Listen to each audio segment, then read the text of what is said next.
Bonjour bien-aimés, je vous espère en bonne santé ce matin.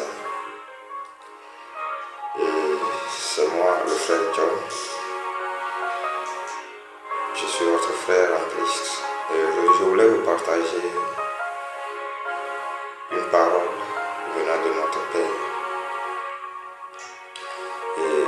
Et je voudrais amener nos autres frères et sœurs en Christ réaliser vraiment l'importance capitale que nous sommes pour le monde. Et le jour où tu décides de recevoir le Seigneur Jésus, vous allez voir que ce n'est pas par oppression, ce n'est pas aussi par menace, mais c'est un choix libre que le Seigneur nous a laissé de choisir. Il nous a donné le choix libre de choisir de l'appartenir, de devenir son enfant. Parce qu'il nous a créés sur la terre. Il y a la créature de Dieu et il y a les enfants de Dieu. Lorsque nous allons dans 2 Corinthiens chapitre 5, le verset 17, là il est dit, si quelqu'un est en Christ, vous voyez, donc cette phrase seule dit qu'il y a une condition d'abord avant d'être en Christ. Et cette condition, c'est de confesser le Seigneur Jésus. Comme nous le décrit dans Romains, chapitre 10. À partir du verset 9, il dit, si tu confesses de ta bouche le Seigneur Jésus, et si tu crois dans ton cœur que Dieu l'a ressuscité des morts, tu seras sauvé. Verset 10, il dit, car c'est en croyant du cœur qu'on parvient à la justice. Donc, recevoir le salut, c'est de te justifier devant Dieu. Donc, cela te justifie devant Dieu et tu deviens un homme juste devant Dieu parce que tous tes péchés t'ont été pardonnés et Dieu te voit comme un nouveau-né. Donc, ceci nous ramène maintenant dans 2 Corinthiens où on était. 2 Corinthiens chapitre 5, le verset 17.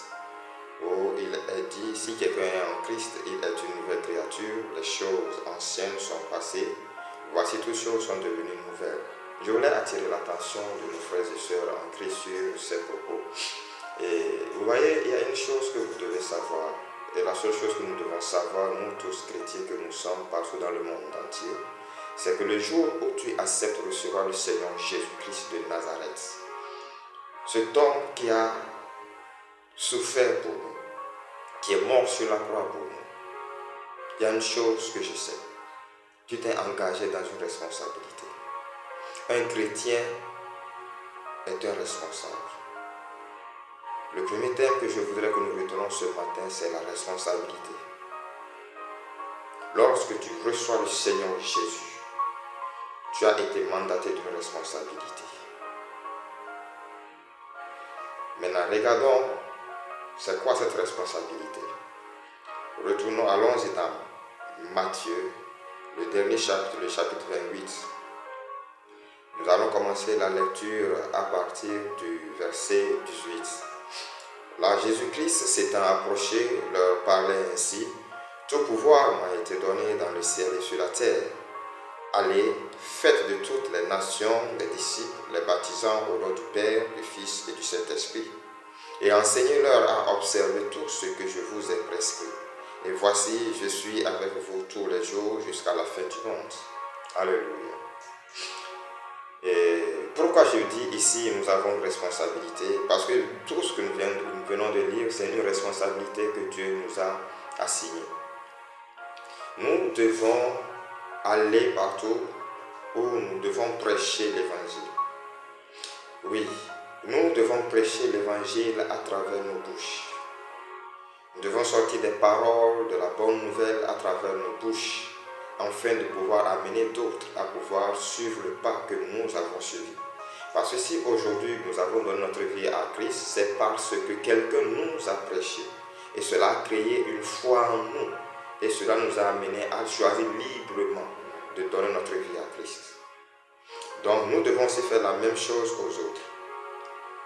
Mais il y a un autre aspect que je voulais toucher qui est très capital. Et cet aspect, c'est le côté comportement. Vous savez, il y a beaucoup de choses que plusieurs personnes ignorent dans le corps de Christ. Un chrétien exemplaire qui suit la parole de Dieu, qui laisse la parole le transformer, n'a pas besoin de souffrir pour gagner des âmes autour de lui. Son seul comportement seul peut gagner juste des âmes autour de lui. La façon dont il réagit en société, que ce soit en parole, que ce soit en pensée, que ce soit en acte qu'il pose, seul suffit pour amener des gens dans le royaume de Dieu. Il y a plusieurs chrétiens de nos jours qui écoutent les prêches et qui choisissent quelles paroles il doit laisser entrer dans son cœur et quelles paroles il doit rejeter. Or, tout ceci vient de Dieu. Toute parole qu'on nous prêche à l'église vient de Dieu. C'est la parole de Dieu que les pasteurs utilisent pour nous prêcher. Maintenant, pourquoi vas-tu choisir quelle parole vas-tu obéir et quelle parole tu vas rejeter? Parce que cela vient à l'encontre de tes intérêts personnels. Tout ce que tu feras en dehors de la parole de Dieu n'est pas digne d'un chrétien. Un chrétien marche selon la parole de Dieu parce qu'elle est une lampe qui éclaire des sentiers. Le jour où tu as reçu le Seigneur Jésus, le jour où nous avons reçu le Seigneur Jésus, nous l'avions donné notre ancienne vie. Et lui, il nous a donné la nouvelle vie. Et cette nouvelle vie, il y a le Saint-Esprit qui est venu rester en nous, qui demeure en nous et qui nous aide à pouvoir marcher selon le dessein que Dieu a pour nous sur la terre.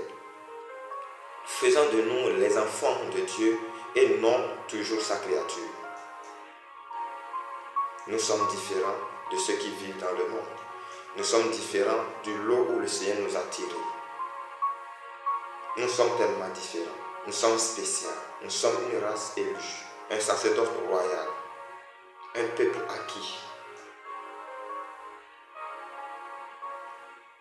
Donc mes frères, mes sœurs, il ne s'agit pas de porter le nom chrétien, mais il s'agit d'une vie.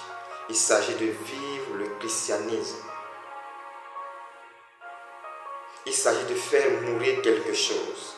Il s'agit de faire mourir l'homme ancien et revêtir l'homme nouveau. C'est très important, mes frères. J'ai voulu vous amener à comprendre cette responsabilité que nous portons. C'est une responsabilité d'être chrétien. Ce n'est pas juste un titre, mais c'est une responsabilité. Merci à vous tous qui m'avez écouté. Prenons notre responsabilité. Prenons vraiment notre responsabilité. Si tu veux connaître cette responsabilité, va dans Matthieu 28, à partir du verset 18 jusqu'au verset 20. Tu connaîtras cette responsabilité. Que Dieu te bénisse là où tu es. Que Dieu nous bénisse, qu'il nous comble de sa grâce. Et que le Saint-Esprit habitant en nous nous conduise toujours à pouvoir vivre la vie que Dieu nous a amenés à vivre sur la terre. Bonne suite à vous et bye bye.